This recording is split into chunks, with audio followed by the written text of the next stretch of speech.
అందరికీ నమస్కారం అండి. జీత్ విజయాస్ ఛానల్కు స్వాగతం. ఈరోజు మనం కార్తీక మాస సందర్భంగా కార్తీక పురాణంలో కథలను చెప్పుకుందాం. 1వ అధ్యాయంలో కార్తీక మహాత్మ్యమును గురించి జనకుడు ప్రశ్నించుట. ఓం నమో హరిహరాభ్యాం. కార్తీక మహాత్మ్యమును గురించి జనకుడు ప్రశ్నించుట.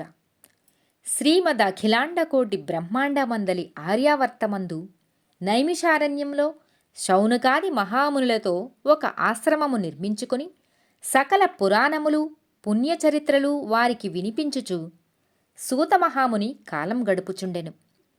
ఒకనాడు శౌనకాది మునులు గురుతుల్యుడగు సూతుని గాంచి, ఆర్య, తమ వలన అనేక పురాణ ఇతిహాసములు వేద వేదాంగముల రహస్యములు సంగ్రహముగా గ్రహించినారము.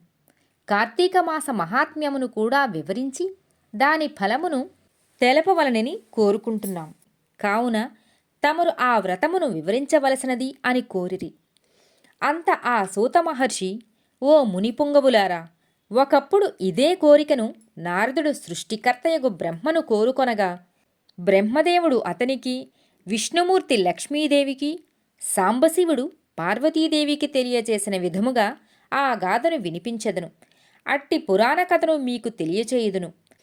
ఈ కథను వినుట వలన మానవులకు ధర్మార్థములు కలుగుటయే కాక ఇహమందును పరమందును సకల ఐశ్వర్యములతో తొలతూగుదురు. కావున శ్రద్ధగా ఆలకింపుడని ఇట్లు చెప్పాను. పూర్వమొకానొక దినంబున పార్వతీ పరమేశ్వరులు గగనంబున విహరించుచుండగా పార్వతీదేవి, ప్రాణేశ్వర, సకల ఐశ్వర్యములు కలుగుచేయునట్టిది, సకల మానవులు వర్ణభేదములు లేక ఆచరించదగినది, శాస్త్ర సమ్మతమైనది, సూర్యచంద్రులు ఉన్నంతవరకు ఆచరింపబడేది అగు వ్రతమును వివరింపుడని కోరెను. అంతట మహేశుడు మందహాసమొనరించి, దేవి, నీవు అడుగుచున్న వ్రతము స్కాందపురాణమున చెప్పబడి ఉన్నది. దానిని ఇప్పుడు వశిష్ఠ మహాముని మిథిలాధీశుడగు జనక మహారాజునకు వివరింపబోవుచున్నాడు. చూడు ఆ మిథిలానగరము వైపు అని మిథిలానగరపు దిశగా చూపించెను. అచట మిథిలానగరములో వశిష్ఠుని రాకకు జనకుడు సంతసించి ఆర్ఘ్యపాద్యములతో సత్కరించి కాళ్ళు కడిగి ఆ జలమును శిరస్సుపై చల్లుకొని, మహాయోగి, మునివర్య, తమ రాక వల్ల నేను, నా శరీరము, నా దేశము, నా ప్రజలు పవిత్రులమైతిమి. తమ పాదధూలిచే నా గేహము పవిత్రమైనది. తమరు ఇటకేల వచ్చితిరో సెలవు ఇవ్వండి అని వేడుకొనెను. అందులకు వశిష్ఠుడు, జనక మహారాజా, నేనొక మహాయజ్ఞము చేయి తలపెట్టెతిని. దానికి కావలసిన అర్ధబలము అంగబలము నిన్నడిగి క్రతువు ప్రారంభించవలనని నిశ్చయించి ఇటు వచ్చితిని అను పలుకగా జనకుడు వశిష్ఠుల వారితో, మునిచంద్రమా, అటులనే ఇత్తును, స్వీకరింపుడు. కాని చిరకాలము నుండి నాకొక సందేహము గలదు. తమ బోటి దైవజ్ఞులను అడిగి సంశయము తీర్చుకోదలచితిని. నా అదృష్టము కొలది ఈ అవకాశము దొరికినది. గురురత్న, సంవత్సరంలో గల మాసములలో కార్తీక మాసమే ఏల అంత పవిత్రమైనది?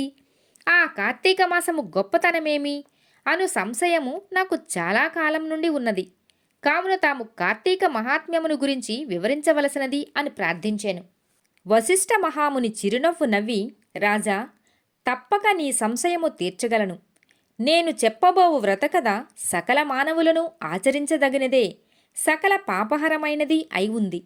ఈ కార్తీక మాసము హరిహర స్వరూపము. ఈ మాసమునందు ఆచరించు వ్రతము యొక్క ఫలము ఇంతని చెప్పనలివి కాదు. వినుటకు కూడా ఆనందదాయకమైనది. అంతియేకాక వినినంత మాత్రముననే ఎట్టి నరక బాధలను లేక ఇహమందును పరమందును సౌఖ్యమును పొందగలరు. నీ బోటి సజ్జనులు ఈ కథను గురించి అడిగి తెలుసుకొనుటకు ఉత్తమమైనది. శ్రద్ధగా ఆలకింపుము అని ఇట్లు చెప్పసాగెను. వశిష్ఠుడు కార్తీక వ్రత విధానమును తెలుపుచున్నాడు. ఓ మిథిలాధీశ్వర, జనక మహారాజా, ఏ మానవుడైనను ఏ వయసువాడైనను ఉచ్ఛ నీచ అనే భేదము లేక కార్తీక మాసములో సూర్యభగవానుడు తులారాశి అందుండగా వేకువజామున లేచి కాలకృత్యములు తీర్చుకొని స్నానమాచరించి దాన ధర్మములను దేవతాపూజలను చేసినచో దానివలన అగణిత పుణ్యఫలము లభించును.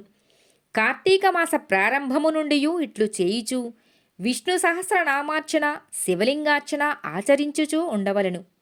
ముందుగా కార్తీక మాసమునకు అధిదేవతగు దామోదరునికి నమస్కరించి, ఓ దామోదర, నేను చేయు కార్తీక వ్రతమునకు ఎట్టి ఆటంకములు రానీయక నన్ను కాపాడుము అని ధ్యానించి వ్రతమును ప్రారంభించవలయును.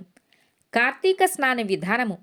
ఓ రాజా, ఈ వ్రతము ఆచరించు దినములలో సూర్యోదయమునకు పూర్వమే లేచి కాలకృత్యములు తీర్చుకొని నదికి పోయి స్నానము ఆచరించి గంగకు, శ్రీమన్నారాయణునకు, పరమేశ్వరునకు, భైరవునకు నమస్కరించి సంకల్పము చెప్పుకొని మరల నీట మునిగి సూర్యభగవానునకు అర్ఘ్యప్రదానము వసంగి పితృదేవతలకు క్రమప్రకారముగా తర్పణములొనర్చి గట్టుపై 3 దోసిళ్ల నీళ్లు పోయవలను.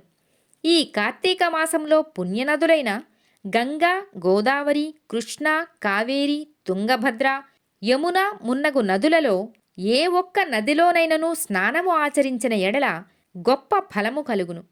తడిబట్టలు వీడి మడిబట్టలు కట్టుకొని శ్రీ మహావిష్ణువునకు ప్రీతికరమైన పుష్పములను తానే స్వయముగా కోసి తెచ్చి నిత్య ధూప దీప నైవేద్యములతో భగవంతుని పూజ చేసుకొని గంధము తీసి భగవంతునికి సమర్పించి తాను బొట్టు పెట్టుకొని పిమ్మట అతిథి అభ్యాగతులను పూజించి వారికి ప్రసాదమిచ్చి తన ఇంటి వద్ద గాని దేవాలయములో గాని లేక రావి చెట్టు మొదట గాని కూర్చుండి కార్తీక పురాణమును చదువవలయును. ఆ సాయంకాలము సంధ్యావందనము ఆచరించి శివాలయమందు గాని విష్ణువాలయమందు గాని లేక తులసికోట వద్ద గాని దీపారాధన చేసి శక్తిని బట్టి నైవేద్యము తయారు చేయించి స్వామికి సమర్పించి అందరికీ పంచిపెట్టి తర్వాత తాను భుజింపవలెను. మరునాడు మృష్టాన్నముతో భూతతృప్తి చేయవలయును. ఈ విధముగా వ్రతము ఆచరించిన స్త్రీ పురుషులకు పూర్వమందును ప్రస్తుత జన్మమందును చేసిన పాపము పోయి మోక్షమునకు అర్హులగుదురు. ఈ వ్రతము చేయుటకు అవకాశము లేని వారలు వ్రతము చేసిన వారలను చూచి వారికి నమస్కరించినచో వారికి కూడా తత్సమాన ఫలము దక్కును. ప్రథమాధ్యాయము మొదటి రోజు పారాయణము సమాప్తము.